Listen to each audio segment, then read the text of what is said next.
Feb. 5, 1965. Dearest Suzie, this letter will be pretty short too, I'm afraid. I have to go out and might fly a while, and I want to get this in the mail before I go. I hope that you and the boys are fine.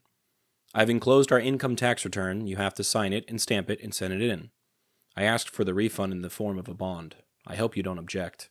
This way, you will get a $100 bond at $75 cost and a check for $24. I'm going to put a note in to make the check payable to you so that you don't have any trouble getting it cashed. Things are the same for me. We do quite a bit of flying, but we aren't really hurting ourselves right now. I miss you more and more, and I love you so much. It will probably take at least 5 years for us to make up for this one. We didn't have any mail come in yesterday or today, so maybe we will get mail tomorrow. Tell Billy I'm still looking for a letter from him, and kiss all 3 of my boys for me. All my love. Bill. If you haven't listened to the past few episodes yet, you'll likely be a bit lost for the rest of today's episode. Long story short, I've split up a piece of writing of mine and I'm presenting it across a few episodes. I recommend going back and listening to the earlier part. Anyway, here's Finding My Grief, Part 5. Wow, okay, I said. And what was Poppy like to each of them? Would you say they were all treated differently? Absolutely. How so? Child 1. Well, Billy was the oldest, and we definitely spoiled him. We still had money then, and when he was the only child, we gave him everything. Pop always expected great things out of him, since he had it so much easier than we did when we were growing up. Pop would discipline him sometimes, but he wouldn't really hurt him that much at first.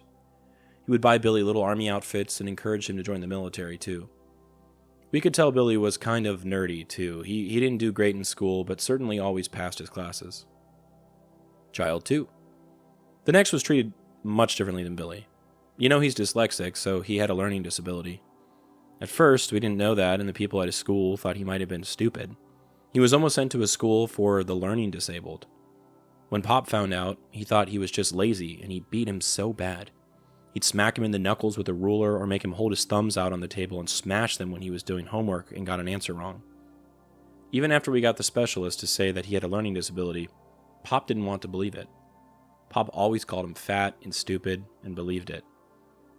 I had one of the doctors tell me that he was smart but just couldn't read like you or me, and that if he got a job doing something with his hands, he'd excel. Child 3. The third was a different story entirely. He was always so weird as a kid and didn't mind getting in trouble. He'd always pick fights with his brothers. Hell, one time he picked up a spear that Poppy sent us from Africa and threw it at his older brother. Thankfully, he missed. When I tried to break up the fight after, they broke my ribs. He was always misbehaving, and whenever Pop was home, he'd beat him so badly you almost wouldn't believe it. There were times Pop would hit him so hard I'd have to put lotion on his legs and back to help make his skin feel better. I think he became so afraid of Pop that he always tried so hard to make Poppy proud because he was so afraid. Child 4. When your dad was born, I told Pop that I'd kill him if he ever laid a hand on my baby, and he never actually hit him. He went really easy on your dad too, especially after your dad had that grand mal seizure and almost died. We don't know what we'd have done if we'd lost him. Pop did still call him fat and lazy a bunch, though. That was until we took him to the doctor and found out he had a bone disease in his knees and your dad couldn't run. Pop called him names all the way until the day your dad got surgery, and he realized the doctors weren't just making things up. He felt bad after, but obviously never apologized. So, I said, do you think that all of the different ways Poppy treated the boys led them to all turn out differently? Like if they hadn't been so far away from each other in age, and if Poppy had treated them more alike, they wouldn't have had vastly different lives when they grew up? Just think about all that they've done in all of their relationships and kids and everything. Why are they so different? Child 1. Of course. Billy got married at 18 to his first wife, who was a few years younger. She lived with us until they moved out. He got a job working at 7-Eleven right out of high school. They even started paying for him to go to college and everything. He didn't even really start classes, though. He got into drugs and hanging out with his friends, playing foosball and things like that. Looking back on it, he obviously had mental problems for a while, but we didn't do anything about it. We couldn't. Pop wouldn't let us talk about it, which definitely didn't help, and I tried to ignore it because of what happened with my mother. Then he and his first wife got a divorce, and he met his second wife, who hated me. She drove him away from us, and he ignored all of us for years. They had their 2 kids, my first grandkids, and she used to abuse those kids so badly. That's why he divorced her. When he finally started coming around us again, he didn't even call me Mom, just Sue. After that, he met his third wife and had his next 2 kids. Once he used her name to scam people and steal money, she kicked him out and divorced him. As you know, after that, we tried to let him live with us on and off, but Pop didn't like it. But I always blame myself for all his problems. I always told myself that if we had done something to get him help with his head sooner, he wouldn't have been in a bad place. I figured that's why he was homeless so often. He also didn't want to get a job, so he didn't have to pay all the child support he still owed. Now, all 4 of his kids have grown up, with their own mental problems, and whatever else they're going through. Maybe his daughter wouldn't have had all 5 of her kids while on drugs, and maybe his oldest son would still be around today, but who really knows, you know?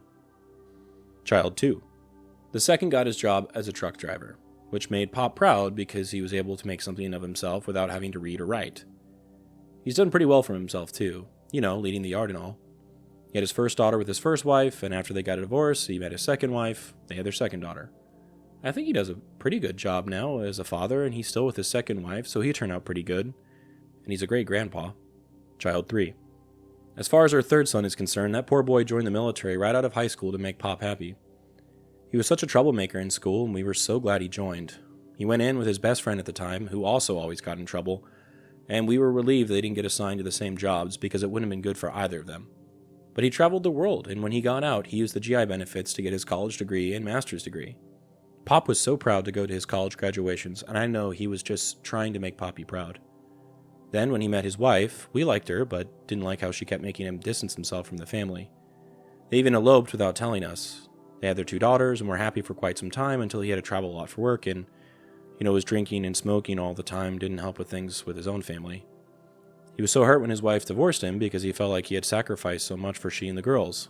I'm so happy he left his big job in California, but he was certainly making a lot of money, which seemed to make everyone happy. Child 4. Then there's your dad. He was working practically full-time before he even graduated high school, and we haven't really told any of the other boys, but he helped Pop and I out for a while financially when he was living with us. That could have been because we let your mom live with us for a while when she got kicked out of her house. Did you know that Pop was the one who immediately told her to move in with us when he found out that she was living in her car? He didn't want to hear about any young ladies living on the street and being in danger. Once they moved out, your dad and mom still tried to help us when we needed it. Lord knows Pop never asked for any help, but we certainly appreciated it. Then, when they had you and your brother, and you know what he was like as a father better than I do, he loves you boys so much and has always been so willing to give up anything to help you two. You know what, Alex?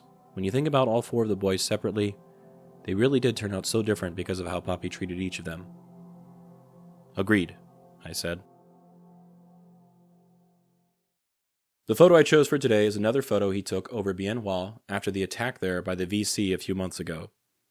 A great reminder how vulnerable American bases were during the war. In the business, we call this foreshadowing.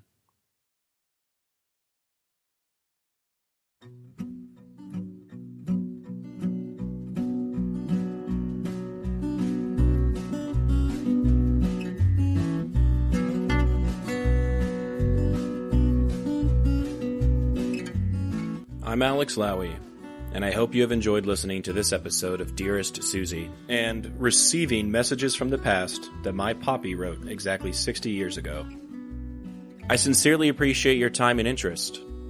Please consider following the podcast on your preferred platform, and if you're enjoying it, I kindly ask that you take the time to rate the show and leave a review. Also, please follow the project on YouTube, X, and Instagram. All likes, comments, shares, and reviews will help grow the reach of this story. The links for these things should be in the description of this episode. Please feel free to email me at dearestsuziepodcast@gmail.com if you have anything you'd like to say. I'd love to chat or to hear about your stories as well. Thank you for listening, and God bless.